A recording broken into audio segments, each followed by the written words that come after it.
Let me help you, darling. Ugh.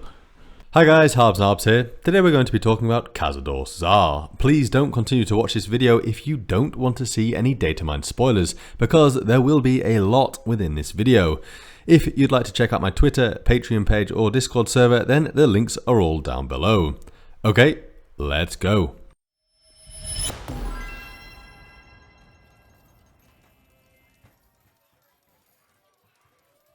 So, we all know that Cazador is a bad guy. I mean, it would be foolish to say he isn't, given that he is a head of a coven of vampires within Baldur's Gate, who carves bizarre infernal poems on the backs of his fellow vampires. The game makes this all the more personal because of Astarion, who tells us firsthand about the brutality he suffered under his now kind of former master. Astarion himself is not a good guy either. I feel like we know where we stand with him, but ultimately he is the one in the party that talks about really wanting to keep the tadpole, and this is likely influenced by the fact that he wants to be truly free from Cazador.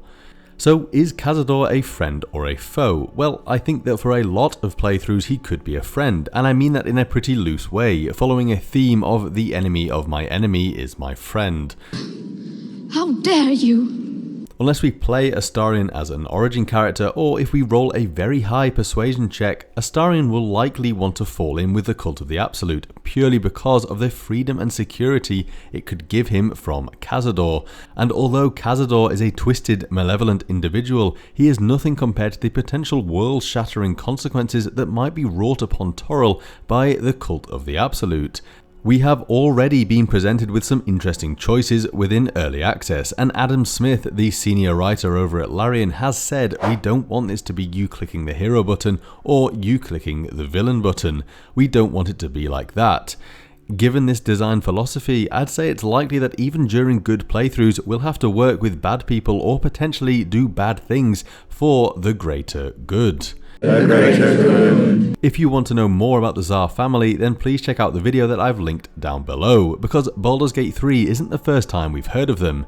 But to sum up their family history quickly, they were once wealthy merchants and farmers that owned land in the area of Baldur's Gate that would become the Tumbledown District in the outer city.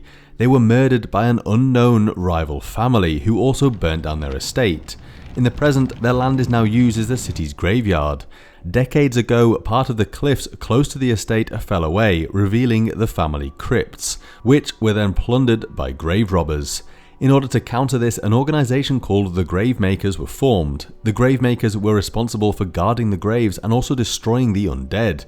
They operated out of the ruined Tsar mansion. Anyway, in the game files we can see lines that indicate that we'll be able to have some kind of meeting with Cazador. You should talk with Cazador. Take the stairs, the guard should let you pass. Cazador, he is the master around here, you better get on his good side. What is your business with Cazador? This meeting will likely be in the graveyard, where the lines indicate Cazador will be based. Well, there are terrible goings on in the graveyard. Vampires. They found something on the grave robber corpse, and Cazador needs to be informed personally. Me and my associates are not the only refined people living in those crypts. There is also an ancient and powerful vampire. I don't know his name, but we call him the Alluring. He is responsible for Ola's disappearance. As much as I would like to, I am not responsible for his death. An old and powerful vampire is. Ola's corpse is in his lair, an old crypt by the river accessible through my office. Ola is the apprentice of a man called the Butcher. From the game files, we can learn that the Butcher is one of the leaders of the Absolute. The reason for Ola's disappearance was likely because he was doing strange tasks with the undead on behalf of the Butcher within Cazador's graveyard. Ola has been using his unique talents in graveyard south of the slums. He did not return to his scheduled rendezvous with his chosen. We have to discover what happens to him. we can see that two potential paths are being laid out before us. One where we work for the Butcher and one where we go up against him. Knowing Larian, it seems likely that we'll be able to fight against both Cazador and the Butcher, but I have to wonder if Larian will make this decision difficult. Does Cazador have something we require, or a trump card that will put us in a situation where working with him will make our fight against the Absolute infinitely easier? Please. I would really prefer if you would be quiet. Let's have a look at some of the lines where I believe Cazador is asking for us to kill the Butcher. So, you are a professional, maybe luck has brought you here. I am Cazador Sar, Lord Vampire of Baldur's Gate, and I may have a job for you. If you kill the Butcher, you will be forgiven for trespassing uninvited, and I will reward you handsomely. Remember that I have a reward for you if you manage to kill the Butcher. If in your mission of destroying the cult you manage to kill the Butcher, come back to me, I'll have a reward for you. And then there are lines if we ally with the Butcher, which I believe are still said by Cazador. I was waiting for you, Butcher's pawn, you are going to die. My associates warn me about your coming, but you are only a puppet of the Butcher. How disappointing, what does your master want with me? A puppet of the Butcher manages to reach me undetected, and instead of killing me, it blows its advantage and introduces itself to me. What does the puppet want? Skeletons were not enough, the Butcher had to send assassins against me. I am not going to let you destroy everything I have built. But why are the Butcher and Cazador enemies? Well, I believe it all comes down to control of the graveyard and the fact that in a lot of ways they might be very similar. It appears that the Butcher can dominate control or somehow manipulate the undead, hence the reference to puppets and skeletons. But having puppets and people do your bidding is likely not dissimilar to what Cazador does himself with his own slaves. Cazador isn't against the Absolute because of some moral code, it's because they're stepping on his toes and encroaching on what he believes is his domain. The idea that the Absolute can have power over the undead, of which vampires are a part of, would be extremely detrimental to Cazador. Let's take a look at some of the lines which talk about skeletons attacking the Vampire Lord. Yeah, the skeletons thing, Cazador might want to talk to you. They have a weird worm in their skull. It seems to make them stronger, faster, and angrier. Skeletons usually don't attack vampires. Those do. Cazador knows more.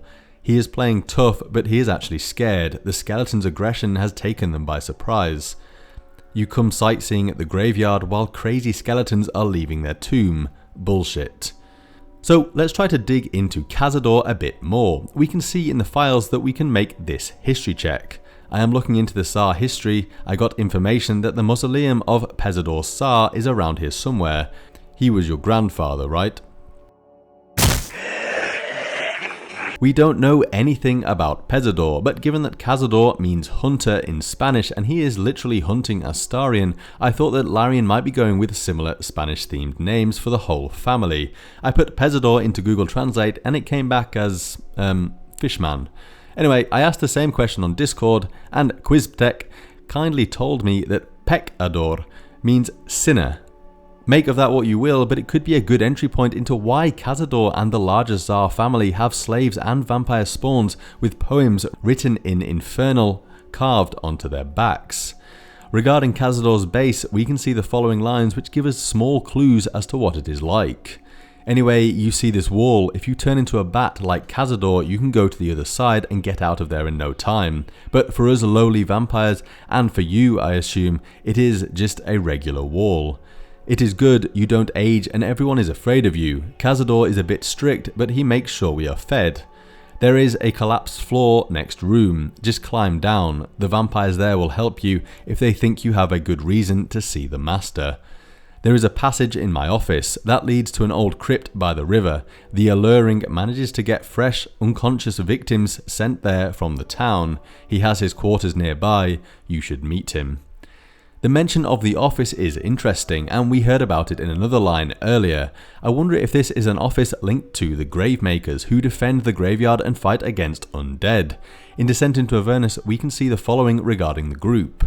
The crew operates out of the half-burned old Tsar mansion in the cemetery's centre, its mouldering halls reputedly still infested by the ghosts of the murdered Tsars.